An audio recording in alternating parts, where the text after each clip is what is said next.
అందరికీ నమస్తే. గవర్నమెంట్లో ఒక కొత్త పంచాయతీ స్టార్ట్ అయింది. ఆ కొత్త పంచాయతీ ఏంటంటే అందరూ చెవులు కొరుకుంటున్నారు, మాట్లాడుకుంటున్నారు. ఒక దళిత మంత్రి అనుకో, దళిత మంత్రి దగ్గర కొంతమంది దళిత ఎమ్మెల్యేలే పోయినారు మంత్రి పదవి గురించి.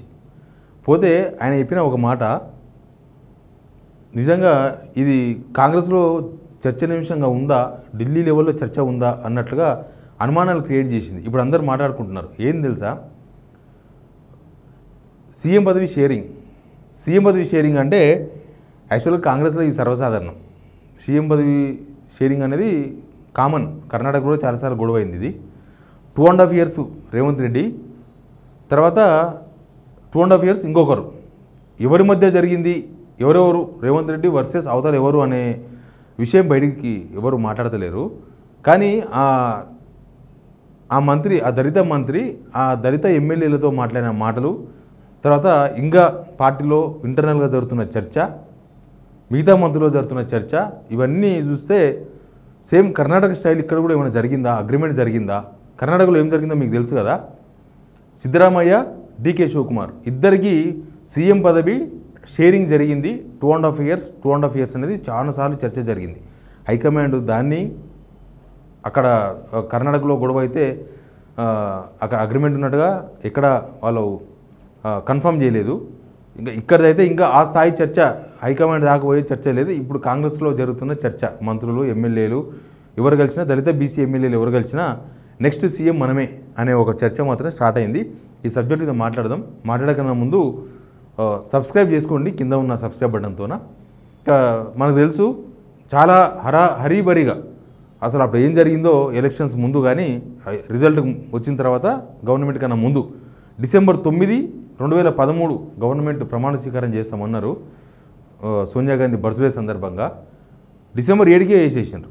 అంటే 2 days ముందే అన్ఎక్స్పెక్టెడ్గా అయిపోయింది అది. ఆ తర్వాత ఏం జరిగిందో తెలియదు. కానీ ఏమైనా అగ్రిమెంట్ ఉందా అట్లా 2.5 years రేవంత్ రెడ్డి తర్వాత వేరే వాళ్ళకి ఇవ్వాలి, ఎవరికి ఇవ్వాలి అనేది డిసైడ్ అయినా కాకపోయినా వేరే వాళ్ళకి కూడా ఇవ్వాలి అనేది ఉందా? ఎందుకు ఆ దళిత మంత్రి అట్లా మాట్లాడిండు? ఎందుకు మాట్లాడిండు అంటే వీళ్ళు మంత్రి పదవుల కోసం పోయిన ఆయన దగ్గరికి పోతే అక్కడి నుంచి వచ్చింది ఏంటంటే రియాక్షను, ఇక నిజంగానే రావాలి పదవులు మనకు, కానీ అవి రాలేదు, ఇంకా దళితులకు రావాల్సిన అవసరం ఉంది పదవులు, ఇంకా డైరెక్ట్ ముఖ్యమంత్రి వస్తుందేమో మనకు, ఒక 2.5 years తర్వాత మనమే ముఖ్యమంత్రి అవుతాం అన్న కోణంలో ఆయన మాట్లాడిందంట. దాని మీద దళిత ఎమ్మెల్యేలు బయటకు వచ్చి ఇదేంది మళ్ళా ఇట్లా ఉంటుందా, ఇట్లా ఉందా, ఇప్పటిదాకా చర్చ లేదు. కానీ ఇదంతా జరిగి ఒక 10 రోజులు అవుతుంది. ఇదంతా జరగబట్టి ఒక 10 రోజుల నుంచి ఈ డిస్కషన్ స్టార్ట్ అయింది. 2.5 years, నెక్స్ట్ 2.5 years ఎవరు ముఖ్యమంత్రి అవుతారు? కొంతమంది బీసీ సామాజిక వర్గానికి సంబంధించిన వాళ్ళు కూడా ఇప్పుడు మంత్రులుగా ఉన్న వాళ్ళు కావచ్చు, లేకపోతే సీనియర్ ఎమ్మెల్యేలు కావచ్చు, వాళ్ళు కూడా నెక్స్ట్ బీసీ ముఖ్యమంత్రి పక్కా అంటున్నారు. నెక్స్ట్ ముఖ్యమంత్రి ఎప్పుడు అంటే అది ఎప్పుడైనా జరగవచ్చు అంటున్నారు వాళ్ళు 2.5 years అనే కట్ ఆఫ్ డేట్ చెప్తలేరు, కానీ ఎప్పుడైనా జరగవచ్చు. నెక్స్ట్ పక్కా బీసీ ముఖ్యమంత్రి, మొత్తం రాహుల్ గాంధీ ఈ బీసీ కులగణన ఈ అంశాలన్నీ తీసుకున్నారు కాబట్టి నెక్స్ట్ బీసీ ముఖ్యమంత్రి అవుతారు అని చెప్తున్నారు. అయితే ఈ మధ్య పొంగులేటి శ్రీనివాసరెడ్డి సంబంధం లేదు, సందర్భం లేదు, ఒక కామెంట్ చేసిండు ఆయన. మొన్న 1st తారీఖు నాడు 31st నాడు ఒక కామెంట్ చేసిండు. ఆ సందర్భం లేకుండా మాట్లాడిన మాట. ఎవరన్నా రేవంత్ రెడ్డి 5 సంవత్సరాలు ఉండరా ముఖ్యమంత్రి అని అడిగినరా? ఆయనను అడగలే. కానీ ఆయననేమో ఈ 5 సంవత్సరాలు రేవంత్ రెడ్డి ముఖ్యమంత్రి ఉన్నారని స్టేట్మెంట్ ఇచ్చేసిండు, మీడియాతో మాట్లాడేసిండు డైరెక్ట్గా. ఎందుకు ఆ ప్రెషర్ ఎందుకు వచ్చింది? రేవంత్ రెడ్డి పొంగులేటి శ్రీనివాసరెడ్డి మధ్య కొంచెం రిలేషన్స్ బాగున్నాయి, కొంత దెబ్బతిన్నాయి, ఇంతకుముందు అంతగా లేవు. కానీ మరి అవి ఎవరు మాట్లాడించారో తెలియదు. పొంగులేటి శ్రీనివాసరెడ్డితో ఆయన 5 సంవత్సరాలు రేవంత్ రెడ్డి ముఖ్యమంత్రి ఉంటాడని మాట్లాడాడు. రేవంత్ రెడ్డి ఏమో 10 సంవత్సరాలకు సీట్ వేసుకున్నాడు, అది వేరే విషయం. నేను 10 సంవత్సరాలు కూర్చుంటా, సీట్ నుంచి లేవనని చెప్పి అంతకుముందు ఛానల్కి ఇచ్చిన ఇంటర్వ్యూలో మాట్లాడిండు. బట్ ఈ 2.5 years కాంట్రాక్ట్ అనేది మాత్రం అర్థమైతే లేదా, ఎందుకు మాట్లాడిండ్రు ఏంటి? సరే, ఈ చర్చ జరుగుతున్నాగానే మనకు ఆల్రెడీ తెలుసు, ఈ మధ్యకాలంలోనే రేవంత్ రెడ్డి ఒక మాట అన్నాడు, సీఎం ముఖ్యమంత్రి ఉత్తమ్ కుమార్ ముఖ్యమంత్రి అయిన తర్వాతనే ఎస్ఎల్బీసీ మీద ఒక చర్చ జరిగింది అని. ఆ విషయాలు ఢిల్లీలో జరుగుతున్న పరిణామాలు మరి ఈయనకు కూడా ఏమైనా అర్థమైనాయా, లేకపోతే అదంతా ముందే ఫిక్స్ చేసుకున్న ప్రోగ్రామా? ఓలా తను దిగిపోతే నెక్స్ట్ ఉత్తమ్ కుమార్ రెడ్డి ముఖ్యమంత్రి అవుతాడని చెప్పి ఒక సిమ్టమ్ ఇచ్చిండా. అట్లా కుదురుతుంది? ఈయన రెడ్డి మళ్ళీ ఇంకో రెడ్డి ఇట్లా కుదురుతుందా? లేకపోతే నిజంగానే ఈ దళిత మంత్రులు, దళిత ఎమ్మెల్యేలు, లేకపోతే బీసీ మంత్రులు, బీసీ ఎమ్మెల్యేలు ఆశిస్తున్నట్లుగా అదర్ దెన్ రెడ్డికి అవకాశం ఉందా? ఇవన్నీ కూడా చర్చలు మాత్రమే ఉన్నాయి. హైకమాండ్ కర్ణాటకలో జరిగిన చర్చ పైన అఫీషియల్గా ఏం చెప్పలేదు. ఇప్పుడు కూడా ఇంకా హైకమాండ్ దాకా కూడా పోలేదు. కానీ హైకమాండ్లో జరుగుతున్న పరిణామాల మీద వీళ్ళు చర్చిస్తున్నారు. ఇక్కడ కర్ణాటకలో జరిగిన చర్చ హైకమాండ్కి పోయింది.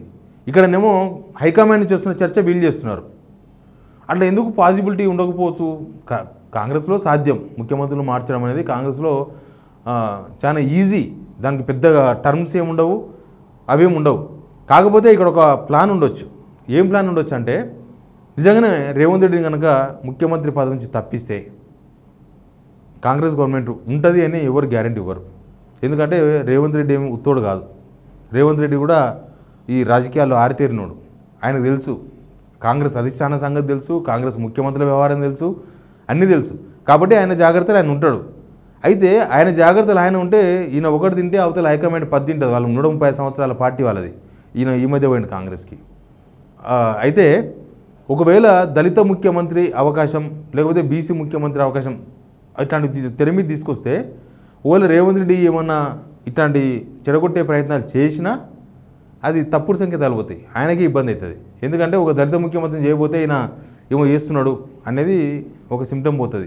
ఒకవేళ బీసీ సీఎంని చేయాలనుకున్నప్పుడు ఒకవేళ అట్లాంటి అవకాశం ఉంటే బీసీ సీఎం చేద్దామంటే చూసిన ఈయన చెడగొడుతున్నాడు అంటే ఉంటే రెడ్డిలు ఉండాలి, లేకపోతే ఎవరు ఉండొద్దా, బీసీ ఎస్సీలే ఉండాలి అంటే ఒక ఉపద్రవం నుంచి గట్టెక్కనికే హైకమాండ్ ముందున్న అస్త్రం కూడా కావచ్చు. అది రేవంత్ రెడ్డి వేసే వల నుంచి తప్పించుకోవడానికో, లేకపోతే రేవంత్ రెడ్డి నుంచి వచ్చే ప్రమాదం నుంచి తప్పించుకోవడానికో ఒక సెంటిమెంట్ ఎస్సీనియో లేకపోతే బీసీనో ముందర పెట్టి సింపతి కోసం కొట్లాడడం అనమాట. అప్పుడు రేవంత్ రెడ్డి కూడా ఇబ్బందులు పడతాడు. చూసినరా దళిత ముఖ్యమంత్రి కావాలంటే నేను ఒప్పుకుంటలేడు. ఆయన ఏం మాట్లాడలేదు సిచ్యువేషన్ అది. అట్లాంటి సిచ్యువేషన్ కూడా క్రియేట్ కావచ్చు. కాబట్టి ఇదంతా ఒక చర్చ నడుస్తుంది. లేకపోతే నేను ఈ ఎస్సీ ఈ సెంటిమెంట్ గురించి నేను మాట్లాడుకుంటుండే అంటే హైకమాండ్లో ఇట్లాంటి వ్యూహం కూడా ఉంటుంది. ఒక్కోసారి అంతే ఉంటుంది. ఇప్పుడు ఒక బీసీ ఎమ్మెల్యే దగ్గర సడన్గా పోయి ఒక రెడ్డికి సీఎం సీట్ ఇచ్చారనుకో, టికెట్ ఇచ్చారనుకో, ఆడు ఇట్లాంటి చర్చ జరుగుతుంది. బీసీ సీటును ఆయన గుంజుకున్నాడు అనే చర్చ జరుగుతుంది. ఒక బీసీకి ఇవ్వాల్సిన బీసీ టికెట్ ఇది ఆయనకి ఇచ్చిర్రా అనేది ఆ ఎలక్షన్స్లో గెలుపోవడాలను కూడా డిసైడ్ చేస్తుంది. ఇప్పుడు రేవంత్ రెడ్డి కూడా ఏమైనా ఎటపడా ఇస్తే అంటే ఎస్సీని ముఖ్యమంత్రి చేద్దామంటే బీసీని ముఖ్యమంత్రిని చేద్దామంటే ఈయన ఇట్లా ఎటపడా ఇస్తున్నాడు అనేది సమాజంలో పోతుంది. కాబట్టి ఆయన ఇరగబెట్టవచ్చు అనేది కూడా ఉండొచ్చు భవిష్యత్ వ్యూహం. ఏమో కానీ కాంగ్రెస్లో పరిణామాలు మాత్రం బయటికి కనిపించేది కాదు, లోపల చాలా జరుగుతున్నాయి. ఈ మధ్య మీనాక్షి నటరాజన్ గారు కూడా ఎమ్మెల్యేలను వీళ్ళను సపరేట్గా సమావేశాలు పెడుతూ ఉన్నారు. ఆమె దేనికోసం సమావేశాలు పెడుతున్నారో క్లారిటీ లేదు. పార్టీ పటిష్టత కోసం సమావేశాలు పెడితేనేమో అది గాంధీ భవన్లో పెట్టవచ్చు, అక్కడ సేమ్ టైం పీసీసీ చీఫ్ సమక్షంలో పెట్టవచ్చు. ఆయనకు సంబంధం లేకుండా, ఆయనకు తెలియకుండానే ఎమ్మెల్యేలను ఇండివిజువల్గా పిలిచి మాట్లాడడం ఇదంతా చూస్తుంటే ఏదో హ్యాండిల్ చేస్తున్నారు. హైకమాండ్ యాంగిల్లో ఏదో ఒక ఆపరేషన్ జరుగుతుందేమో, అందుకే వీళ్ళందరినీ పిలిచి మాట్లాడుతున్నారేమో. ఆమె ఏకంగా ఖమ్మం టూర్ పోయింది వితౌట్ పీసీసీ ప్రెసిడెంట్ లేడు. ఆమె జిల్లా టూర్లు తిరుగుతుంది ఏకంగా. పీసీసీ ప్రెసిడెంట్ లేకుండా Meenakshi Natarajan, who is Meenakshi Natarajan? PCC president అయినా తెలంగాణ అయినా, మీనాక్షి నటరాజన్ తెలంగాణలో ఏ కోణం కాదు కదా. కానీ ఆమె తిరుగుతుంది అని అంటే పార్టీని హ్యాండిల్ చేసే మెకానిజాన్ని ఒకటి డెవలప్ చేసినట్టుగా కనిపిస్తుంది. ఏముందో దీని మీద ఈ 2.5 years ఇష్యూ, ఈ అగ్రిమెంట్ చాలా ఇంపార్టెంట్. 2.5 years అగ్రిమెంట్ ఏమైనా ఉందా? అందుకే రేవంత్ రెడ్డి కూడా చాలా తొందర పడుతున్నాడా అంటే ఆయన చేయదలసిన పనులన్నీ కూడా తొందరగా పూర్తి చేయడం మీన్స్ ఆయన ఏం చేయాలనుకున్నాడో అవన్నీ తొందరగా చేసేసుకోవాలి, నా మార్క్ ఉండాలి, లేకపోతే ఆయన వ్యక్తిగతంగా దీపం ఉన్నప్పుడే ఇల్లు చక్కబెట్టుకోవాలి, అట్లాంటివి ఏమన్నా ఏదైనా కావచ్చు. ఏమైనా ఈ 2.5 years అగ్రిమెంట్ గురించి చాలా పెద్ద హాట్ టాపిక్ కాంగ్రెస్లో. బయటికి కనిపిస్తలేదు కానీ ఈ చర్చ చాలామంది ఈ మధ్య ఎక్కువైపోయింది. ఈ వారం 10 రోజులకి వెళ్ళి ఈ చర్చ బాగా చేస్తున్నారు. ఢిల్లీలో మొన్న 3 రోజులు ఉండొచ్చిండు కదా, 3 రోజులు రాహుల్ గాంధీ అపాయింట్మెంట్ ఇవ్వలేదు. ఆ తర్వాత ఈ చర్చ ఊపందుకున్నది. మళ్ళీ దీని అర్థమైందో, ఈ చర్చ వీళ్ళు మాత్రమే చేస్తున్నారా, సీఎం పదవి ఆశిస్తున్న వాళ్ళు లేపినరా ఈ చర్చను? సీఎం పదవి ఆశిస్తున్న వాళ్ళు చాలామంది ఉన్నారు కదా. డిప్యూటీ సీఎం బట్టి విక్రమార్క ఉన్నాడు, ఆయన సీఎం కావాల్సినోడే, అంటే సీఎం పోటీలో ఉన్నోడే. దామోదర్ రాజనరసింహ ఉన్నాడు, ఆయన గతంలోనే ఉమ్మడి ఆంధ్రప్రదేశ్లోనే డిప్యూటీ సీఎంగా పనిచేసిన ఆయన. ఉత్తమ్ కుమార్ రెడ్డి ఉన్నాడు. ఉత్తమ్ కుమార్ రెడ్డి లాయలిస్టు, ఆయన ముఖ్యమంత్రి అభ్యర్థి. మనం చెప్పలే కోమరెడ్డి రాజగోపాల్ రెడ్డి, కోమరెడ్డి వెంకరెడ్డి కూడా సీఎం అభ్యర్థి. ఇక ఇట్లా పోతే ఇంకా చాలామంది వెళ్తారు సీఎం అభ్యర్థులు. కాబట్టి దీన్ని ఎవరు ఏగులేపినరో ఈ చర్చను, కానీ ఇది చాప కింద నీరులాగా వాళ్ళే మాట్లాడుకుంటున్నారు. దీని కొస ఎప్పుడుందో తెలియదు, దీని పర్యవసానం నెక్స్ట్ ఏందో తెలియదు, అసలు ఈ అగ్రిమెంట్ ఉందో లేదో కూడా తెలియదు. అగ్రిమెంట్ ఉందో లేదో ఎవరు కన్ఫర్మ్ చేస్తారు? అధిష్టానం కన్ఫర్మ్ చేయలే. కర్ణాటకలో అంత పెద్ద పంచాయతీ అయితేనే వాళ్ళు అట్లాంటి అగ్రిమెంట్ ఏం లేదని చెప్పేసి అక్కడ కన్ఫర్మ్ చేసిండ్రు. కానీ ఏదో అగ్రిమెంట్ ఉందనేది మళ్ళీ నడుస్తుంది. 2.5 years అగ్రిమెంట్ ఉంది కర్ణాటకలో అని. మళ్ళీ ఇక్కడ కూడా అట్లాంటివి ఏమైనా నడిచినాయా? అందుకే సీనియర్స్ చాలా సైలెంట్ ఉన్నారు. చూసిండ్రా, ఒకప్పుడు రేవంత్ రెడ్డి నాయకత్వాన్ని సమర్థించిన వాళ్ళు, రేవంత్ రెడ్డి నాయకత్వాన్ని వ్యతిరేకించిన వాళ్ళు, 50 కోట్ల రూపాయలు పెట్టి పిసిసి ప్రెసిడెంట్ అని అన్న కోమరెడ్డి వెంకరెడ్డి గారు, ఇట్లా చాలామంది సైలెంట్గా ఉండడం కూడా ఈ అగ్రిమెంట్లో భాగమా? అంటే 2.5 years దిగిపోతాడు కదా, ఎందుకు తర్వాత మనకే అవకాశం ఉండొచ్చు, మనం ఎందుకు వ్యతిరేకించాలి? ఇప్పుడు వ్యతిరేకిస్తే హైకమాండ్ వ్యతిరేకించినట్టు అవుతుంది. ఇట్లాంటి యాంగిల్ ఉందా వీళ్ళలో అనేది అయితే కొంత చర్చనీయాంశంగా మారింది. కొంత పరిణామాలు కూడా డిఫరెంట్గా కనిపిస్తున్నాయి. ఇవన్నీ రేవంత్ రెడ్డికి తెలియని కావు, బహుశా ఆయనకు మొత్తం తెలుసు. ఆయన అగ్రిమెంట్ ఉంటే ఆయనకు తెలిసే ఉంటుంది. కాబట్టి నేను నాకున్న రోజులు నాకు సహకరించాలని చెప్పేసి వీళ్ళతో ఏమైనా మాట్లాడుకున్నాడా, లేకపోతే ఇప్పుడు అనవసరంగా వ్యతిరేకిస్తే నెక్స్ట్ సీఎం అవకాశం ఉండదని చెప్పేసి వీళ్ళు ఇట్లా సహకరించినట్లుగా ప్రయత్నం చేస్తున్నారో తెలియదు.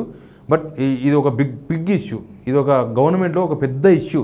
2.5 years అనేది ఉందో లేదో మనకు కూడా టైం అయితే తెలుసు. సంవత్సరంన్నర అయిపోయింది, ఇంకొక సంవత్సరం ఉంటుంది మనకు. ఈ సంవత్సరంలో ఇట్లాంటి పరిణామాలు తర్వాత తెలుస్తాయి మనకు కూడా. Please subscribe signal TV.